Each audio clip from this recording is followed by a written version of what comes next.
Olá, povo de Deus! Estou passando aqui para compartilhar com você um ensinamento que é fundamental para todo aquele que é discípulo de Cristo e deseja viver conforme a vontade dele, agradando ao Pai, ao obedecer ao Senhor, amando-o com obediência. Para isso, eu vou contar uma experiência que eu tive recente. E a partir dessa experiência, eu vou desenvolver esse ensinamento. Vamos lá? Então, eu estava num evento de mulheres e eu estava dando uma palavra para essas mulheres sobre um determinado assunto específico que envolvia relacionamento. E em um dado momento, uma pessoa levantou e disse assim para mim: Pastora, você ama tal pessoa? E aí, dentro dos testemunhos que eu estava dando da minha vida pessoal, ela perguntou àquela pessoa específica que eu havia acabado de testemunhar uma situação. E ela disse: você ama essa pessoa? Naquele momento, eu me vi tentada, confesso, a dar aquela resposta religiosamente aceita. E que você fica bem na fita e que está todo mundo resolvido. Mas eu tenho uma aliança com Deus de buscar, me esforçar a viver com integridade. E para viver com integridade, você tem que viver na verdade. E a minha resposta foi: não, eu não amo essa pessoa. Dentro de um contexto em que estava sendo ali discorrido, sobre essa relação afetiva que acontece nas nossas primeiras relações interpessoais, no ambiente familiar. Enfim, mais tarde não, no outro dia, uma pessoa me entregou um papelzinho e nesse papelzinho a pessoa colocou para mim, me apresentou 3 versículos sobre o amor. 1 João, capítulo 4, verso 8, que diz: quem não ama não conhece a Deus, porque Deus é amor. O segundo versículo, Mateus 22, 39, e o segundo é semelhante a ele: ame ao seu próximo como a si mesmo. E depois uma terceira referência, Mateus 5, do verso 43 a 48. Vocês ouviram o que foi dito? Ame o seu próximo e odeie o seu inimigo. Mas eu lhes digo, amem os seus inimigos e orem por aqueles que os perseguem, para que vocês venham a ser filhos de seu Pai que está nos céus. Porque ele faz raiar o seu sol sobre maus e bons e derrama chuva sobre justos e injustos. Se vocês amarem aqueles que os amam, que recompensa receberão? Até os publicanos fazem isso. E se vocês saudarem apenas os seus irmãos, o que estarão fazendo demais? Até os pagãos fazem isso. Portanto, sejam perfeitos como perfeito é o Pai celestial de vocês. E o bilhetinho, o papelzinho que me entregaram, dizia assim: assim como perdoar, amar é um mandamento. E aí, quando você responde naquele contexto do que você estava ministrando, que lhe é perguntado: você ama tal pessoa? E você responde: não. Você está em pecado, você precisa se arrepender, Edilmari, você precisa confessar e corrigir o ensino para a igreja, uma vez que é tão claro o versículo: quem não ama não conhece a Deus, e o segundo, ame o seu próximo. Como assim, pastora Edilmari? É isso que eu quero abordar com vocês, tá? Primeiro, a gente tem uma problemática aqui entre o idioma original das Escrituras. A gente tem 2 idiomas, na verdade. A gente tem o hebraico ali no Antigo Testamento e o grego no Novo Testamento. E como esses textos foram todos textos do Novo Testamento, então a gente vai trabalhar o grego, né? Que foi o Novo Testamento.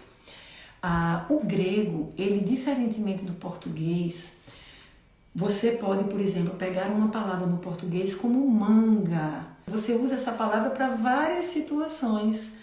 Você vai dizer, por exemplo: ai, como eu gosto de chupar uma manga. É a manga fruta. Então, quando você disse, você já entendeu. Você não precisou dizer: como eu gosto de chupar a fruta chamada manga. Ai, gente, essa manga curta já não gosto. Eu gosto mais de manga longa, bufante. Eu não preciso dizer no português: olha, agora eu vou falar sobre tecido, sobre pano, sobre modelo, sobre roupa. E vou falar da manga roupa. A manga parte da peça da roupa. Você está entendendo? pelo contexto daquilo que está sendo falado, a gente já entende. Ou, eu não gosto disso, não gosto quando alguém manda de mim. Não é a fruta, não está me comparando a uma fruta, nem está falando da roupa. Está falando de uma ação que vem de um mangar, né? Da zombaria. Enfim, deu para entender? Mas a gente normalmente, no português, a gente vai usar a palavra e dependendo do contexto no qual ela está inserida, a gente já identifica o que é a respeito do que a gente está falando. No grego, não vai funcionar assim, especialmente com relação à palavra amor. Para o nosso português, a gente tem uma palavra. Como tem a manga, a gente tem amor. Então, por exemplo, se eu quiser dizer que eu amo meu marido do ponto de vista sexual, porque ele me atrai, eu digo, uau, eu amo Paulo. Mas eu diria de outro homem, se for do ponto de vista sexual, eu não amo outro homem. Não amo o Rodrigo, não amo o João, não amo o Pedro, não amo Jonas, eu só amo Paulo. E nesse sentido, eu não amo todos os homens. Estaria eu incorrendo numa atitude de pecado? Porque Deus não mandou eu amar o próximo, então eu tenho que amar Rodrigo, Eduardo, é isso. Essa é a intenção desse vídeo, é que você se aprofunde um pouquinho mais no que a palavra está nos ensinando, no que é a direção de Deus, para que você possa avaliar se você está em pecado ou não, se você precisa se arrepender ou não. Então, você está dando para entender que no português, se tiver uma galera conversando sobre atração sexual, eu vou dizer, não amo nenhum outro, só o meu marido, tá? Agora, eu também posso falar de amor em outra perspectiva. E um amor que esteja relacionado ao amor de Deus. A esse amor que o Pai derrama sobre mim. O amor que Ele mesmo tem, com o qual Ele mesmo me alcança e me capacita dia a dia a amar. E eu posso dizer, eu amo o porteiro do meu prédio. Mas eu não estou falando que eu amo do ponto de vista sexual. Eu não tenho atração por ele. E eu estou falando que eu o amo com esse amor que Deus colocou no meu coração. Eu mal o conheço, mas eu me importo. Eu passo lá, quando ele não tem algo, eu dou um lanche. Porque eu respeito. É esse amor, que é um amor de Deus que está em mim. Eu costumo dizer que eu dirijo o carro sempre olhando para quem eu posso dar uma carona, ajudar, tirar da chuva, tirar do sol quente. Isso é uma atitude de amor. Mas eu não amo essa pessoa do ponto de vista de um amor afetivo. Eu não amo essa pessoa porque ela é importante para mim, porque eu tenho uma relação dela na minha vida. Eu amo com o amor que vem de Deus, que me faz amar o próximo sem nem conhecê-lo. Tá dando para entender? Mas imagine que eu amo alguém e eu vou dizer aqui, eu amo... Eu vou dar um exemplo de que... de uma irmã e amiga. Minha irmã é Edmara, minha irmã de sangue é minha amiga, uma das minhas melhores amigas. Eu amo a Edmara. Que amor é esse que eu estou falando? Eu estou falando de um amor em que a gente tem uma relação, um relacionamento de troca, um relacionamento mútuo e que a gente construiu uma afetividade. E essa afetividade, eu também expresso essa afetividade sob o vocábulo amor. Tá dando para entender? Mas no português eu vou falar só uma vez, amor. Dependendo do contexto no qual eu estou falando do amor que é sexual, ou eu estou falando do amor que é esse amor de Deus em mim, ou eu estou falando desse amor relacional, entre amigos, entre parentes, porque construíram a vida juntos. No grego, não tem uma palavra amor. No grego, que vai aparecer lá no Novo Testamento, existem pelo menos 3 palavrinhas que a teologia tradicional, ela ensina amor a partir dessas palavrinhas. É o amor ágape, é o amor philos e é o amor eros. E existe até uma 4ª palavra que muitos teólogos já entendem que esse amor está retratado no Novo Testamento, que é o amor storge, tá? Quando é que cada um deles é usado? Então, o amor ágape é esse amor perfeito, é esse amor incondicional de Deus. É como Ele nos ama, ainda que a gente não mereça ser amado. É como Ele nos ama a ponto de se sacrificar por nós. Esse amor ágape está expresso lá na primeira carta aos Coríntios, quando Paulo fala do amor.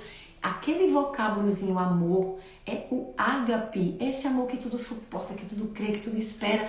Ele é perfeito porque vem do Pai para nós. É com esse amor que nós devemos amar aqueles que a gente sequer conhece. Então, se você observar Jesus Cristo falando do bom samaritano, o bom samaritano encontrou um estranho na rua, mas aquele homem estava ferido. O bom samaritano amava aquele homem. Ele pode dizer que ele amava do ponto de vista da afetividade. Ele não tinha nenhuma afetividade, ele não conhecia, não sabia o nome, não teve nenhuma troca, nenhuma interação.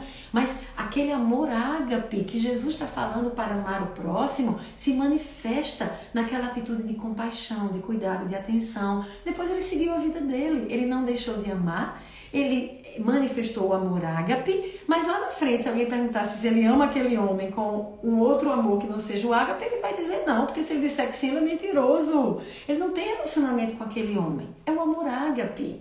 Então, esse amor ágape é a palavrinha usada nos versículos que essa pessoa me mandou. Em 1 João 4,8, quem não ama não conhece a Deus, esse ama vem do amor ágape. E em Mateus 22:39, ame o seu próximo, também é esse ame de ágape. E em Mateus 5, amem os seus inimigos, também é ágape. Ou seja, se você é filho de Deus, você deve amar o seu próximo com amor ágape, com um amor que faz, que o respeita, que o socorre, que tem misericórdia, mas não tem a ver com afetividade.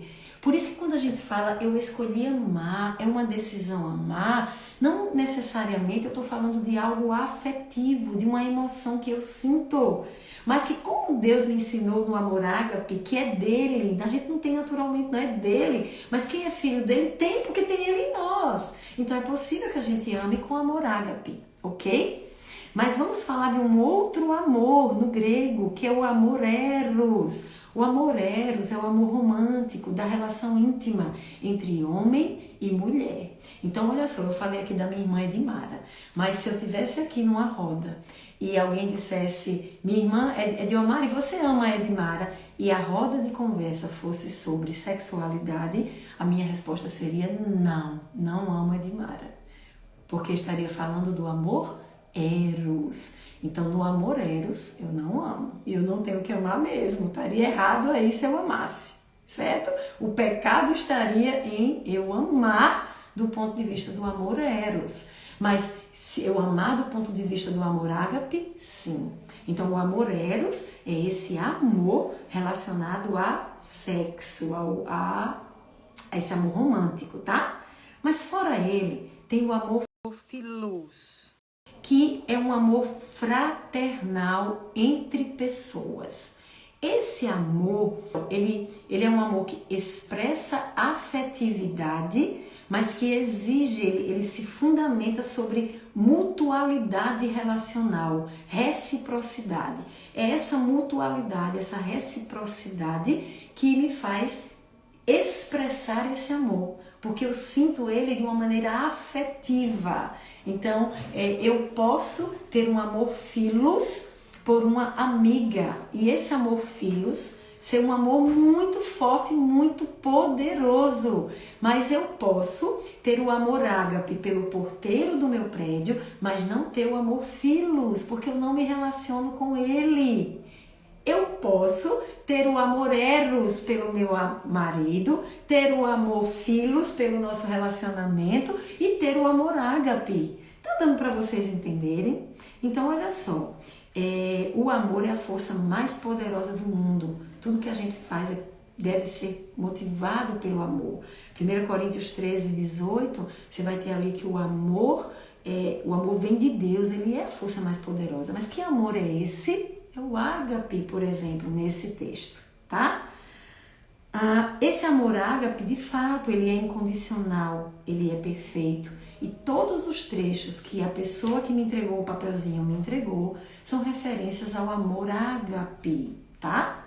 Mas o amor philos, que vem do grego philia, eu vou ler para vocês de uma bíblia de estudos que eu tirei, que não são palavras minhas. O amor philia, ou amor fraternal, especialmente lá de Romanos 12:10, é o tipo de amor entre pessoas que têm afinidade e proximidade. É o amor que acontece quando pessoas compartilham algo em comum. O próprio Jesus chamou seus discípulos de amigos em João 15:14-15. Certamente, o amor que ele sentia por eles era diferente do amor ágape que sentia por todo o mundo, porque houve uma relação de mais proximidade e intimidade com os seus discípulos. Esse amor não é incondicional. Tá ouvindo aí? Esse amor, porque ele exige que as pessoas tenham algo em comum, proporcionando um surgimento de uma relação afetiva, como uma amizade, por exemplo. É por isso que o amor ágape é mais profundo que o amor filia, pois o amor ágape não precisa de nada em troca, enquanto filia necessita de uma ação devolutiva. A reciprocidade e a lealdade, o que é reciprocidade? Ser algo recíproco. Eu dou e você me dá, e é recíproco o que a gente sente e o que a gente compartilha, entendeu? E a lealdade são características essenciais desse amor, assim como troca de favores, o respeito mútuo, o apoio. Tudo isso torna esse amor essencial para guiar relacionamentos entre amigos, por exemplo, mas também nos relacionamentos familiares. Romanos 12:10 vai dizer: dediquem-se uns aos outros com amor fraternal. Esse aí não é o ágape, é o philos. Eu sou mãe adotiva. Eu tenho 2 filhas biológicas e 2 filhos adotivos. E eu posso dizer sem medo de errar que eu amo os meus filhos. E o amor que eu tenho por eles é esse amor philos, que veio de um relacionamento que nós construímos ao longo da nossa vida. Mas os meus filhos adotivos nunca conheceram a mãe biológica. Eles nunca tiveram trocas com essa mãe, eles nunca se relacionaram, nunca nada. E imagine que um dia ela apareça na nossa casa e diga assim: eu sou sua mãe. Vocês acham que eles vão sentir amor por ela? Sim ou não? E se eu perguntasse na hora: meu filho, você ama a sua mãe biológica? E ele me responde: não, eu não amo. Ele está em pecado? Ele precisa se arrepender? Não, gente, porque esse amor que eu estou perguntando é no sentido da afetividade, é o amor philos. E o amor philos, uma das características fundamentais dele é essa reciprocidade, essa troca relacional, onde há respeito, onde há cuidado, onde há carinho, onde há interação, que vai produzir um sentimento afetivo que eu vou chamar de amor. Eu amo essa mãe, eu amo ou não amo. E ele não vai estar errado em dizer que não ama do ponto de vista do amor philos. Se eu perguntar a ele: você ama sua mãe eroticamente, gente? Ele tem que dizer não. Então, do ponto de vista eros, é também não. Agora eu vou dizer a ele: ame do ponto de vista ágape. Do ponto de vista ágape, não é um amor afetivo. Não tem essa afetividade. Porque essa afetividade só se constrói a partir das interações relacionais. Mas é o amor que é o amor que Deus dá, que você consegue fazer o ato de compaixão, de cuidado, de respeito por aquela pessoa sem ter afetividade, mesmo sem ter afetividade. Existe ainda uma outra palavra, deixa eu falar aqui, é philostorgos, que é Strong, que é um que eu uso muito, né, o dicionário, ele diz amor entre familiares, especialmente entre pais ou filhos. Amor mútuo entre pais e filhos, esposos e esposas. Afeição, amabilidade, ternura, principalmente do carinho recíproco de pais e filhos. Quando você vai procurar a palavra afeição, a base da palavra afeição é ligação afetiva. É um sentimento amoroso que está relacionado à afetividade, é uma ligação afetiva. Então, é possível que na nossa história, imagine que você se relacionou com um pai, com uma mãe, com um tio, que te agrediu, que te violentou, que foi alguém que te deixou marcas muito profundas e feriu você, violentou você emocionalmente ou até mesmo fisicamente. E por causa dessa interação desrespeitosa, abusadora, esse relacionamento não construiu em você um sentimento afetivo. E então você vem para a igreja e alguém da igreja vai pegar os trechos que eu li, que fala do amor ágape, e vai dizer: você tem que amar. Isso é um erro. Por que é um erro? Porque eu estou tomando um versículo e não compreendendo exegeticamente o que aquele versículo quer dizer. E eu estou generalizando para o que seria amor, esquecendo que no Novo Testamento, que é escrito a partir do grego, a palavra amor tem vocábulos gregos diferentes para dimensões diferentes desse amor, representatividade diferente e expressões diferentes dele.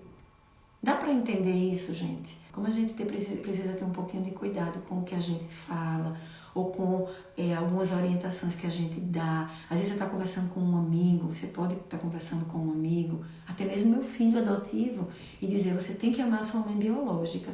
Cuidado, meu irmão. Você vai colocar um peso sobre ele e uma culpa que não pertence a ele e que está equivocada pela sua interpretação, que não foi aprofundada nas Escrituras. Ele tem que amar, se for do ponto de vista ágape, com esse amor do Senhor, mas amar afetivamente, o amor filos, ele não tem que amar, porque o amor filos, ele requer reciprocidade, ele requer interações relacionais. Segundo Timóteo 3, essa é uma Bíblia de estudo falando do versículo 3.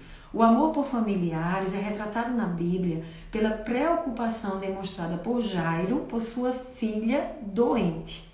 Aí ele cita Lucas 8, a história, e diz: também aparece no luto demonstrado por Marta e Maria. Esse sentimento, se eu fosse expressar, não é o amor ágape, e ele não vem, esse sentimento, do amor eros, seria do amor filos, porque é o relacionamento desse pai com essa filha que sente, tem uma ligação afetiva e sente, ela está doente e sofre, como de Marta e Maria. Tem uma coisa que eu queria relacionar para vocês, tá? Um anexo, agora do ponto de vista da psicologia. O que é afeto? O afeto, e aqui eu peguei de uma matéria de uma psicóloga. O afeto é um sentimento de carinho por alguém, que se manifesta de várias maneiras, como amizades, namoros e relações familiares. Para a psicologia, a afetividade é a capacidade do ser humano de experimentar tendências, emoções, paixões e sentimentos. É através do afeto que revelamos os nossos sentimentos e criamos laços de convivência. São através de atitudes que o afeto se revela. Em uma relação ou interação humana, existem várias atitudes que precisam acontecer para que o relacionamento evolua e se mantenha com afetividade. O afeto no cotidiano e na família são fundamentais para esses relacionamentos. Em todas as nossas relações sociais, sabemos que alguns comportamentos são esperados das pessoas. Isso acontece no trabalho, em grupos de convívios sociais e mais ainda dentro da família. Fomos ensinados a esperar determinadas atitudes de uma mãe, de um pai, de um marido, de um filho, etc. O comportamento esperado da família está dentro da relação de afeto. Culturalmente, influenciados por filmes, livros e convívios de outras pessoas, esperamos da família o cuidado, preocupação, carinho, em formas específicas, abraços, beijos, atenção, etc. O problema é que, por já saber o que é esperado, algumas pessoas simplesmente desempenham seu papel sem verdadeiramente sentir o significado daquela ação. Olha que importante. Existe um fingimento de carinho e preocupação, quando na verdade, de fato, não existe. Assim, responde-se a uma expectativa social. No entanto, não se atinge o verdadeiro resultado do afeto. Quando isso acontece, você pode parecer viver expressões de amor, mas não é amor. Outra situação é quando nem o fingimento existe. Filhos que são abandonados por seus pais, filhos que foram abusados por seus pais e que assim não conseguiram nutrir um sentimento afetivo em relação a estes pais. Mas pela pressão social, tentando exercer o seu papel dentro e fora da família, eles revelam amar. Mas de fato, o sentimento e a afetividade não existem, porque houve uma quebra nas relações familiares. Não está no artigo da psicóloga, mas eu quero agora inserir pela minha experiência na teologia e nesse mundo evangélico. A gente lida muito com a religiosidade. E aí na religiosidade, gente, é fácil eu pegar um versículo bíblico e citar o versículo para você. E quando eu pego o versículo e ouço, então eu digo, meu Deus, eu tenho que desempenhar esse papel, porque senão eu vou ser pecador, porque senão eu vou... Aí é quando você coloca a máscara e você não sente aquilo, mas alguém te pergunta se você sente e você diz, sim, claro. Eu tenho muitas ressalvas quando eu vejo pessoas que nem se conhecem dizendo te amo, sabe? Esse te amo, isso me dá um comichão no ouvido. Porque para amar, gente, com afetividade, a gente tem que se relacionar. Agora, se for o amor ágape, você diz, eu te amo em Cristo. Porque é Cristo que me faz amar você do ponto de vista do amor dele por você. Mas não é afetividade ainda, até que eu lhe conheça e me relacione com você, tá? Tem pessoas que amam muito depressa, começa a namorar e já ama, ou sei lá, nem conhece direito e já ama. Gente, amor filhos tem que ser desenvolvido com interações recíprocas. Uma quebra de relações familiares pode acontecer por diversos motivos. Pode ter uma situação pontual e grave, que a partir daí não foi mais possível manter o afeto, nem mesmo o convívio saudável. Pode ser o acúmulo de diversos desagrados que ao longo dos anos desgastaram a relação e o vínculo afetivo. Geralmente, em situações assim, você pode perceber mágoa, decepções, traições, ofensas, desrespeitos e etc. Quando não há afeto na relação familiar, é possível que o indivíduo sinta uma grande dor por não conseguir ter o afeto esperado dele. Esta dor pode torná-lo solitário e pode fazê-lo se sentir solitário ou abandonado. Inclusive, quando acontecido na infância, a falta de afeto pode deixar marcas para o resto da vida. As alterações podem acontecer no sistema cognitivo, atrapalhando o seu desenvolvimento.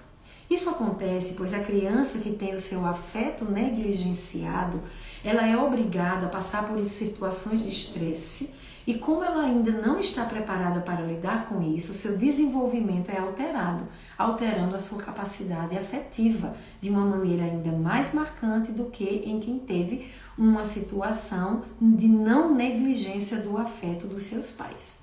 A psicoterapia é uma boa maneira para lidar com esse problema, apesar de que algumas consequências de relações familiares não afetivas não poderem, ou melhor, serem irreversíveis. Existe a possibilidade de um indivíduo aprender na psicoterapia a lidar melhor com isso, ainda que seja irreversível. Com o tratamento é possível identificar o que causa a falta de afeto para, se possível, restabelecer o vínculo afetivo. Mas caso seja irreversível, o psicólogo ajudará o paciente a viver essa falta de afetividade de uma forma positiva, sem que isso continue a prejudicá-lo. Então eu encerro falando da minha própria experiência.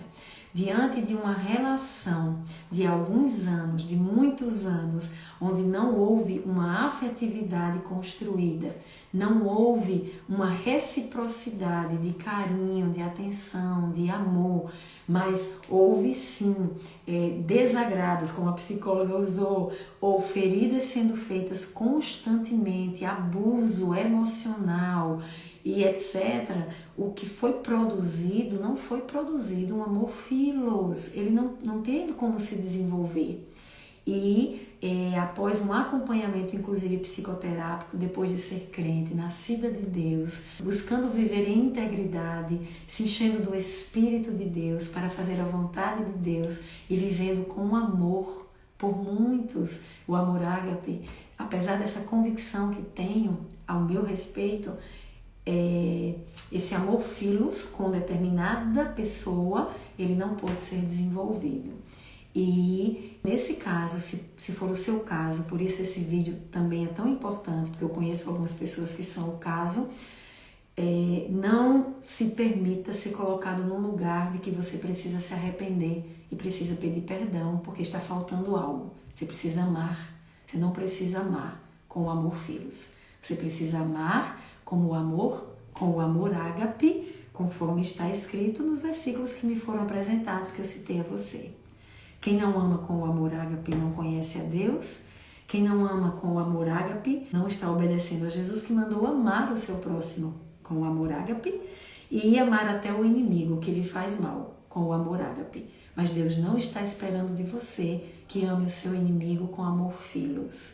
Deus não está esperando de você que ame seus familiares ou amigos com quem você não teve interações suficientes, ou até teve, mas foram interações patológicas, com o amor filos. Deus não está esperando isso de você, nem exigindo, e saia do lugar da culpa e da sensação de precisar se arrepender e pedir perdão, porque não é a expectativa de Deus. A expectativa dele é que você ame com o amor ágape. E esse amor não implica necessariamente afetividade. Ainda que você não tenha envolvimento na vida do outro, como o bom samaritano não teve mais. Ele não levou ele para a casa dele, ele não passou a pagar as contas dele e ele não disse que o amava beijando e abraçando com afetividade. Mas ele amou com o amor ágape, ao se importar em vê-lo caído, levá-lo para um lugar onde ele poderia ser socorrido e pagar o tratamento médico dele. Espero que tenha dado para entender, espero que se você é alguém que vive a situação que eu testemunhei, seja livre de toda acusação e de toda culpa. E se você é um conselheiro espiritual, aprofunde um pouquinho ao dar conselhos para que estes conselhos não sejam dados de maneira equivocada e tragam culpa e peso onde Deus não está colocando culpa e peso. Amém? E quanto a relacionamentos tóxicos que te feriram, perdoe. Libere o perdão para não ficar aprisionado na mágoa. Mas perdoar não significa que você vai ter afetividade por quem te feriu. Tá bom? Beijo grande. Deus abençoe.